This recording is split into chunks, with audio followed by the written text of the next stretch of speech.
कक्षा 12 फिजिक्स में ये टॉपिक बार बार आता है, हर बार आता है।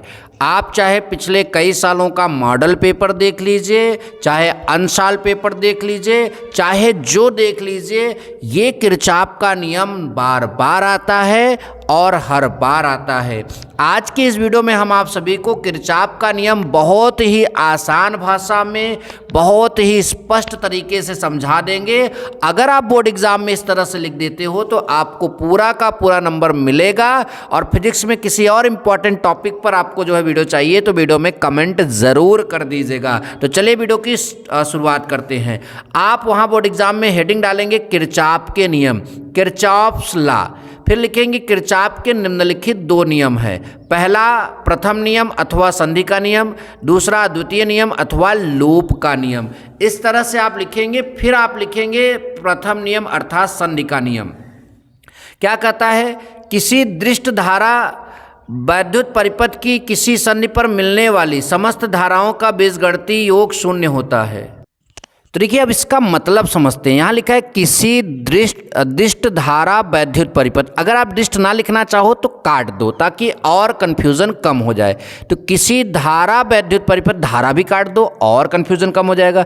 तो किसी वैद्युत परिपथ की किसी संधि पर मिलने वाली समस्त धाराओं का बीजगणितीय योग शून्य होता है।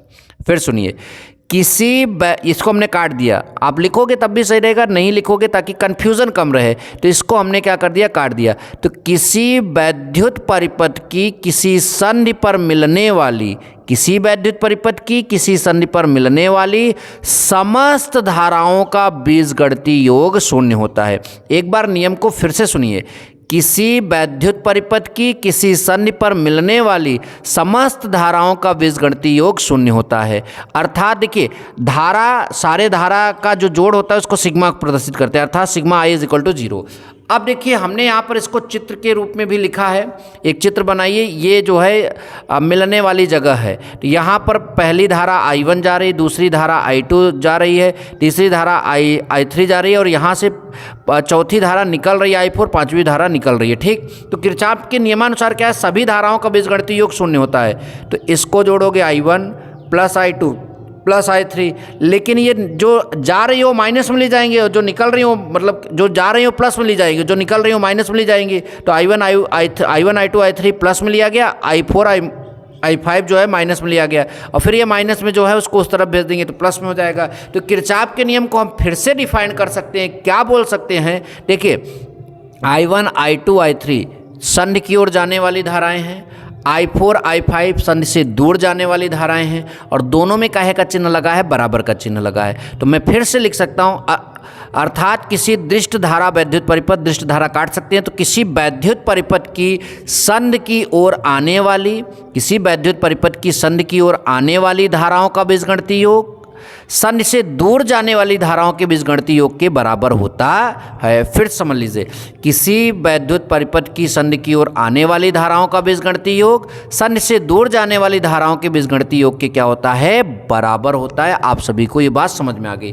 फिर से मैं यहाँ पर आपको फिर से समझाना चाहूँगा किरचॉफ का पहला नियम कि किसी वैद्युत परिपथ की किसी संधि पर मिलने वाली, किसी वैद्युत परिपथ की किसी संधि पर मिलने वाली धाराओं का बीजगणितीय योग शून्य होता है। फिर ये चित्र बनाएंगे, लिखेंगे किरचॉफ के नियमानुसार। क्या लिखेंगे? जो धारा उधर जा रही है वो प्लस में, ये प्लस में, ये प्लस में, ये निकल रही है माइनस में, ये निकल रही है माइनस में और माइनस वालों को उधर भेजेंगे प्लस में। तो जो धारा संधि की ओर जा रहे हैं उनका बीजगणितीय योग और जो संधि से दूर जा रहे हैं उनका बीजगणितीय योग क्या होता है, बराबर होता है। वही बात यहाँ पर लिखी गई है। तो ये रहा किरचॉफ का प्रथम नियम। अब बात कर लेते हैं जल्दी से किरचॉफ के द्वितीय नियम की। ठीक, द्वितीय नियम भी बहुत इंपॉर्टेंट है और इसको भी आप सभी लोग पढ़ कर जाइएगा। तो आप हेडिंग क्या लगाएंगे? द्वितीय नियम या लूप का नियम। किसी वैद्युत परिपथ के बंद पास अथवा लूप के, किसी वैद्युत परिपथ के बंद पास अथवा लूप के, बंद पास मतलब जैसे ये आपका वैद्युत परिपथ है तो इतना जो है क्लोज है तो ये आपका बंद पास हो जाएगा या फिर लूप हो जाएगा और फिर ये भी आपका दूसरा बंद पास या लूप हो जाएगा। तो यही बोल रहा है कि किसी वैद्युत परिपथ के बंद पास अथवा लूप के विभिन्न खंडों में, मतलब इस खंड में, विभिन्न खंडों में प्रवाहित धाराओं, जितनी धारा प्रवाहित हो रही है एवं उनके संगत प्रतिरोधों के गुणनफल, मतलब उस प्रतिरोध में जो धारा बह रही है वो और प्रतिरोध का गुणनफल का जो बीज बीजगणितीय योग है उस बंद पास में करने वाले समस्त वैद्युत वाहक बलों के बीजगणितीय योग के बराबर होता है। पहले नियम को 2 बार फिर से सुनिए, फिर मैं इसको स्टेटमेंट का मतलब समझाता हूँ। किसी वैद्युत परिपथ के बंद पास अथवा लूप के विभिन्न खंडों में प्रवाहित धाराओं एवं उनके संगत प्रतिरोधों के गुणनफलों का बीजगणितीय योग उस बंद पास में मतलब कि कार्य करने वाले समस्त वैद्युत वाहक बलों के बीजगणितीय योग के क्या होता है, बराबर होता है।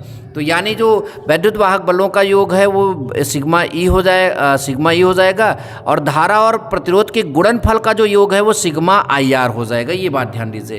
तो जैसे यहाँ पर एक बंद परिपथ बनाया गया तो ये आपका सेल E1 है, तो इसका वैद्युत वाहक बल ये पहला सेल है, इसका वैद्युत वाहक बल E1 है, तो यहाँ से धारा I1 निकलेगी और फिर ये धारा जो है ये दूसरा सेल है E2, मतलब दूसरा सेल है तो यहाँ का वैद्युत वाहक बल E2 है, यहाँ से जो धारा निकलेगी वो आपका I2 निकलेगी। देखो यहाँ से आ रही नहीं तो I2 निकलेगी, तो I1 I2 आकर इस तार में जो है दोनों जुड़ कर जाएंगी, तो I1 प्लस I2 जो है तीसरे प्रतिरोध में जाएंगी। फिर यहाँ पर जाएगी तो ये I2 इधर घूम जाएगी और I1 आपका इधर चला जाएगा।